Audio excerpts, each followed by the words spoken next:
name of the living God, Creator, Redeemer, and Sustainer. Amen.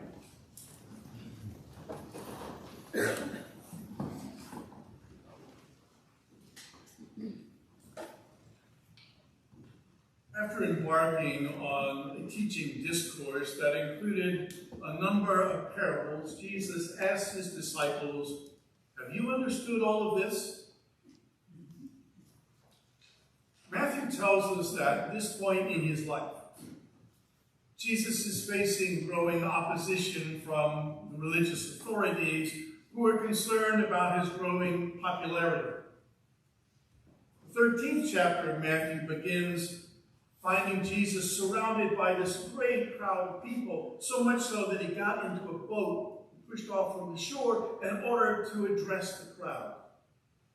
And while the crowd was gathered there on the shoreline, Jesus taught them many things. Our reading from the gospel this morning is a behind-the-scenes look.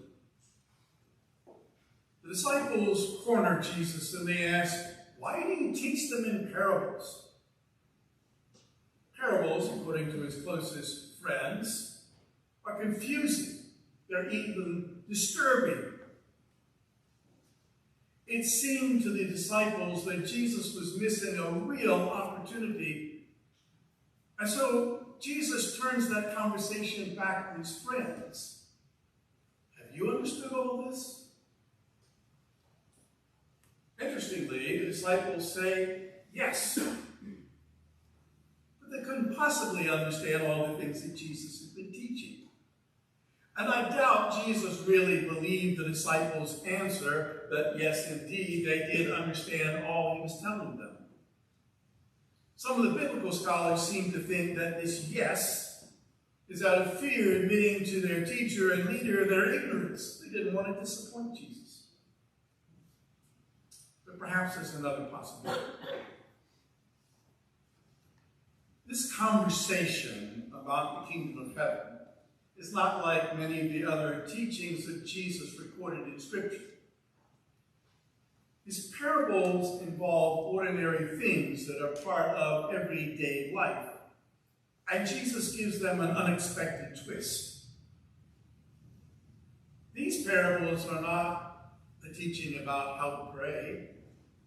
They're not like the Sermon on the Mount. Jesus didn't bless anyone or condemn anyone in these parables.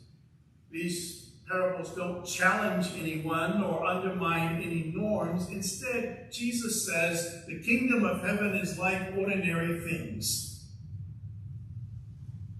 For Jesus, the kingdom of heaven is found in a mustard seed, in a loaf of bread, in a net filled with fish.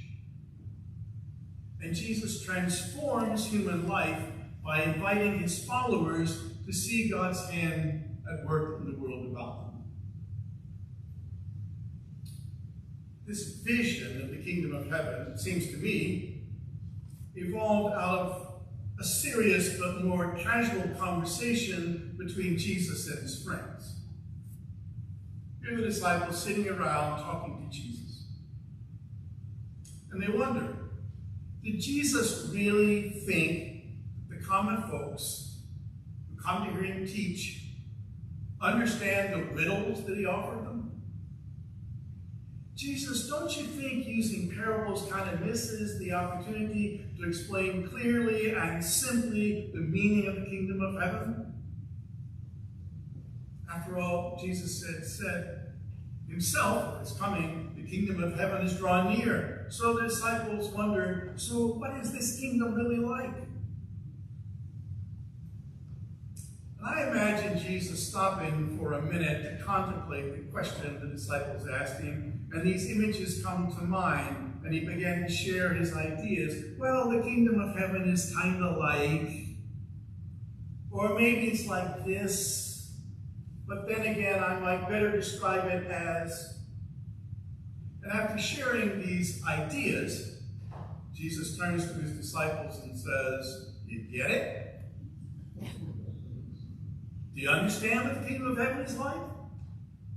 And of course they say, "Yes, we get it." But I believe Jesus knew. Just as we know now, this concept of the kingdom of heaven is about as clear as mud. And even if Jesus was just trying out possibilities to capture the reality of the kingdom of heaven, there's value in the images and the language that he chose to use. Jesus had a deep regard for the unexpected in the fabric of daily life. We tend to think we understand daily life, what we see, what we do, the words we say, what we hear. But Jesus used parables to invite a new interpretation of the familiar. We're invited to use our imagination in order to grasp the meaning of the kingdom of heaven. The kingdom of heaven is like a mustard seed. A mustard seed is tiny, very tiny. And the plant itself was not considered to be very desirable. It was a nuisance. I suppose it's like a dandelion. But if that plant was allowed to grow, it could become quite large. In fact, so large that it becomes useful as a haven for the birds of the air and the vulnerable creatures who are seeking refuge.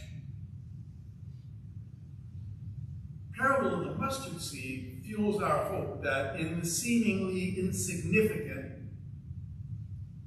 are matters of daily life that make a difference, that contribute in some way to the manifestation of the inbreaking of God's kingdom. And as followers, we're invited to live with mustard seed hope. Jesus then invokes the image of a woman adding yeast to flour. Now, this is no ordinary recipe. The woman added yeast to 3 measures of flour, 50 pounds.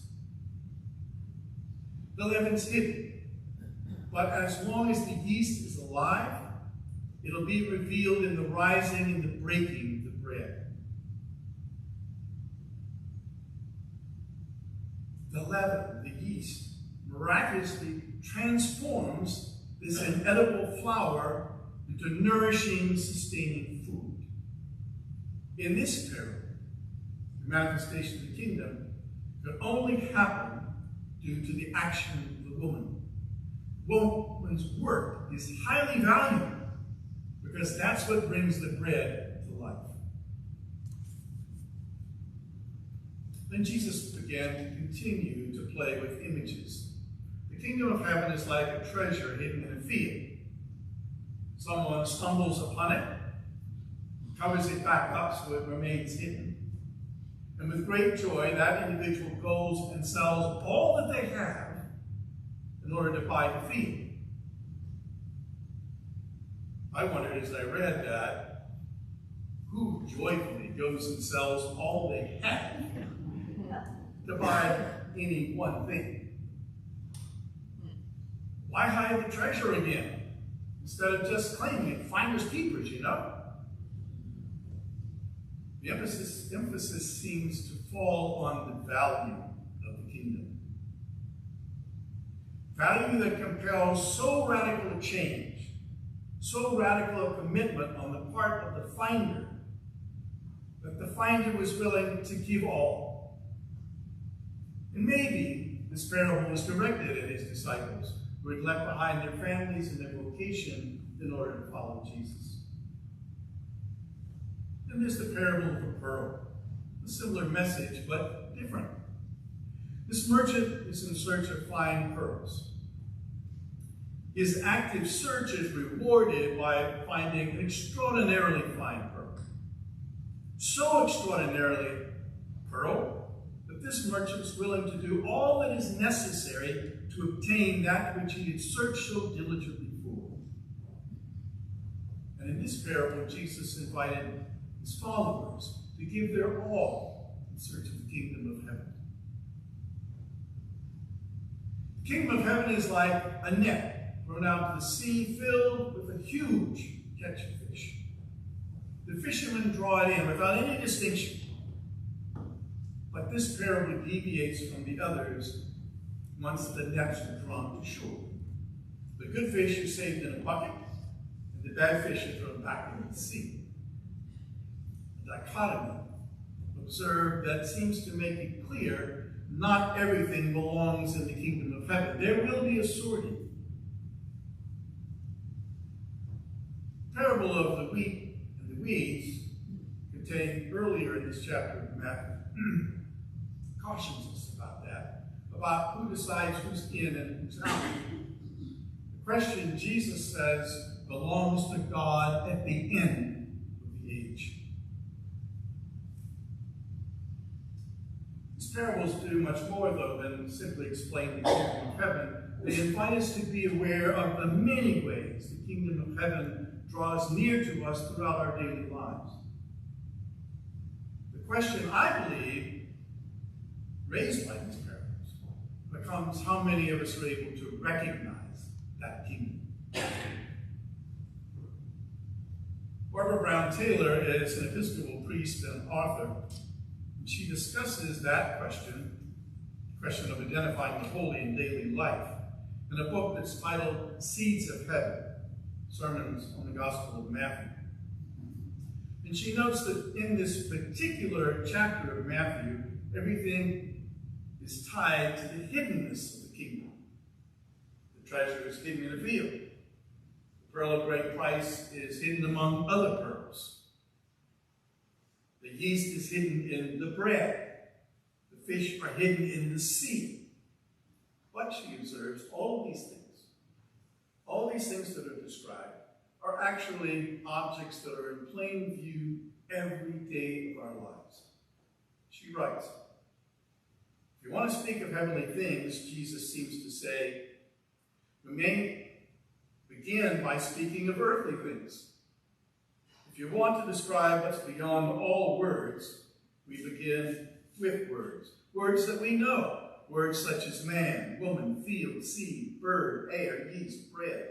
Words such as pearl, net, seed, fish, joy. These are the places to dig for the kingdom of heaven. These are the places to look for the will and the rule and the presence of God. If we can't find them here, we'll never find them anywhere else. For the earth is where the seeds of heaven are sown, and their treasure is the only one worth having. The parables in the gospel appointed to be read this morning remind us, open our eyes to see the hand of God at work in the world about us, and in observing to rejoice. Do you understand?